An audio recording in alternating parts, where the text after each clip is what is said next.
बुढ़ापे की लाठी। बेटा राहुल, मेरी बीपी की दवाइयाँ खत्म हो गई है, मंगवा दो। पापा, रोहित को बोल दीजिए मुझे ऑफिस में बहुत काम है। रोहित बेटा, तेरी मम्मी का हेल्थ चेकअप होना है, हमें ले चलो। क्या पापा दवाई ला दी ना? इस बार हेल्थ चेकअप ना हुआ तो कोई आफत नहीं आएगी। और पापा, यह श्यामू को समोसा कचौरी के लिए पैसे क्यों दिए हैं? घर में खाना नहीं मिलता क्या? और इस उम्र में बाजार का तला भुना खाएंगे तो बीमार पड़ जाएंगे। फिर हॉस्पिटल का बिल कौन देगा? पर बेटा, आज कुछ अच्छा खाने का मन किया तो मैं सभी के लिए मंगा रहा था। मुझसे पूछे बिना श्यामू कोई सामान इस घर में नहीं लाएगा। बहू, कुछ दिन बाद तुम्हारी मम्मी जी सास का जन्मदिन है। मैं चाहता हूँ तुम लोग एक अच्छी सी साड़ी ले आओ। पापा जी, हमें बाजार जाने की फुर्सत नहीं है। और उन्हें क्या जरूरत है इस उम्र में नई साड़ी की? अभी कितनी महंगी साड़ियाँ हैं उनके पास। हमारी शादियों की कोई भी साड़ी पहन ले, क्या फर्क पड़ता है? संतोष जी एक रिटायर सरकारी वकील हैं, हमेशा दूसरों के हक के लिए लड़ने वाले। आज अपने और अपनी पत्नी के हक के लिए न लड़ पाने पर बहुत लाचार महसूस कर रहे हैं। जब भी वो कोई काम अपने दोनों बेटों या बहुओं से कहते तो वे साफ मना कर देते, या फिर लाकर देते भी तो ऐसा जताकर जो कि संतोष जी को बिल्कुल अच्छा नहीं लगता। संतोष जी ने पूरा जीवन इस घमंड में निकाल दिया कि दो बेटे हैं, बुढ़ापे की लाठी बनेंगे। पर वे अब जिम्मेदारियों से जी चुराने लगे। एक एक पैसा मेहनत से कमाया जाता है, तो मैंने जीवन भर क्या किया? मेहनत नहीं की इन लोगों के लिए। संतोष जी दुखी मन से अपनी पत्नी कमला से कहते हैं। कमला जी उन्हें समझाती हैं, अपने बच्चों से लड़कर कहा जाएंगे, घर में शांति बनी रहे, वे लोग जैसे रखे रह लेंगे, अब उम्र ही कितनी है। आपने सारे सुख पहले ही पूरे कर दिए, अब कोई चाहत ही नहीं। पर संतोष जी को ये सब पसंद नहीं आता। मैंने सोचा था रिटायर होने के बाद मैं तुम्हें घुमाने फिराने ले जाऊंगा, तुम्हें वह भी लाकर दूंगा जो पहले जिम्मेदारियों के चलते ना दे पाया।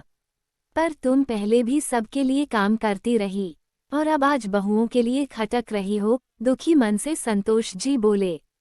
तो क्या हुआ, बहू भी तो हमारी हैं, थोड़ी मदद करने में कोई बुराई नहीं। बूढ़ी आंखों में आंसू बहने लगे। हाँ देवी जी, मुझे भी लगता है अपने बच्चों के लिए काम करने में कोई बुराई नहीं, लेकिन ये क्या उचित है कि हम घर की शांति बनाए रखने के लिए दोनों घर के नौकर बन जाएं।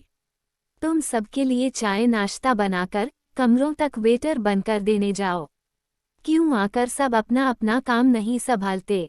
तुमने तो अपने बेटों को भी रोटी बनाना सिखाया था। जब तुम बीमार होती तो हम सब मिलकर तुम्हारे लिए खाना बनाते थे। पर अब लायक होते हुए भी हमारा ध्यान क्यों नहीं रख सकते? हम सिर्फ 2 वक्त का खाना शांति से चाहते हैं। मदद करना अलग बात है, इससे हमारे हाथ पांव चलते रहेंगे।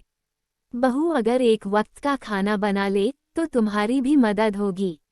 मैं तो कहता हूँ तुम अब बस करो, खाना बनाने वाली लगा लो, किसी को परेशान मत करो। संतोष जी और कमला जी पार्क में बैठे बैठे चर्चा कर रहे थे कि अरुण जो संतोष जी की पेंशन के कागज अपूर्व कराकर लाया था, जो कि कुछ वक्त से अटके पड़े थे। अंकल आंटी जी प्रणाम। अरुण उन्हें पहले से जानता था। संतोष जी ने उसे पढ़ाई के लिए पैसे न होने की स्थिति में उसकी काफी मदद की थी। मैं पूजा के लिए फूल ले लेती हूँ, आप लोग बात कीजिए। अपने आंसू पोंछते हुए कमला जी चली गईं। अंकल जी, कोई परेशानी है? अरे नहीं बेटा, जीवन है तो कुछ ना कुछ लगा ही रहता है। संतोष जी बड़े भले इंसान थे, आसानी से बताने वाले नहीं थे अपने घर की समस्या। अंकल माफ करिए, मैंने आप दोनों की बातें सुन ली। आप कहे तो आपकी समस्या का समाधान है मेरे पास। और मेरे पास क्यों, आपके पास ही है। संतोष जी चौंकते हुए बोले, मेरे पास? 4 दिन बाद? ये कौन है? राहुल, मैंने हेल्थ चेकअप के लिए घर बुलाया है, ऑनलाइन बुकिंग कर। अब तुम्हारा वक्त बर्बाद नहीं होगा, मैंने खुद ही बुक किया है। दोनों बेटा बहू सुनकर चुप रह गए। अब बोलते भी क्या। अगले दिन बेटा बोला, समोसा कचौरी क्यों मंगवाया आप, और कौन लाया? राहुल चिल्लाया। संतोष जी बोले मैंने मंगवाया है, हम दोनों की रिपोर्ट नॉर्मल है। और हमने श्यामू से नहीं मंगवाया, होम डिलीवरी करवाई है, घनश्याम हलवाई के यहाँ से। चाहो तो तुम लोग भी खा सकते हो। फिर बेटा बहू चुप रह गए। मम्मी पापा हम लोग इस वीकेंड पर घूमने जा रहे हैं। आप दोनों घर पर अपना ख्याल रखना। उन्हें अपनी माँ का जन्मदिन भी याद नहीं था। राहुल और रोहित मुझे भी तुम्हें यही कहना था। वीकेंड पर मैं और तुम्हारी माँ शिरडी जा रहे हैं। रोहित बोला, पर आप लोग अकेले मैनेज कैसे करेंगे इस उम्र में? अरे मेरे कुछ दोस्त भी जा रहे हैं, मैंने उनसे बात कर ली है। और मेरा एक दोस्त तो शिरडी में ही रहता है, और उसी ने कहा है कि सब लोग आ जाओ। सारी व्यवस्था वह अपने घर में ही कर लेगा। मुझे जम गया, सोचा तुम्हारी माँ का जन्मदिन भी वही अच्छी से मना लूंगा। हंसते हुए संतोष जी बोले। बहू बोली, इतना खर्चा? संतोष जी बोले, तुम लोग भूल रहे हो, मेरी पेंशन मेरे लिए काफ़ी है। और आज से हम दोनों की दवायां भी ऑनलाइन ही आ जाया करेगी। तुम लोगों का वक्त और पैसा बर्बाद नहीं करूंगा। बीते दिनों तुम लोगों ने बहुत अच्छी सीख दी है मुझे। उम्र कोई भी हो, आत्मनिर्भर रहना कितना जरूरी है। अपने पिता की ऐसी बात सुनकर चारों शर्मिंदा थे। अरुण ने विनोद जी का कर्जा उतार दिया था। उन्हें उनके जीवन में एक नई दिशा और रोशनी देकर अरुण उन्हें कई जरूरी ऐप से अवगत कराया, जिससे उन्हें किसी पर डिपेंड रहने की जरूरत न पड़े। कुछ दोस्तों का साथ मिला तो वे आत्मविश्वास से भर गए। यह देखो बहुरानी, मैंने तुम्हारी सास के लिए यह चंदेरी साड़ी ऑनलाइन ऑर्डर की है, अच्छी है ना? इतनी सुंदर लाल सुनहरे बॉर्डर वाली साड़ी देख दोनों बहुओं का मुंह खुला का खुला रह गया। आज कमला जी फिर से रोने लगी।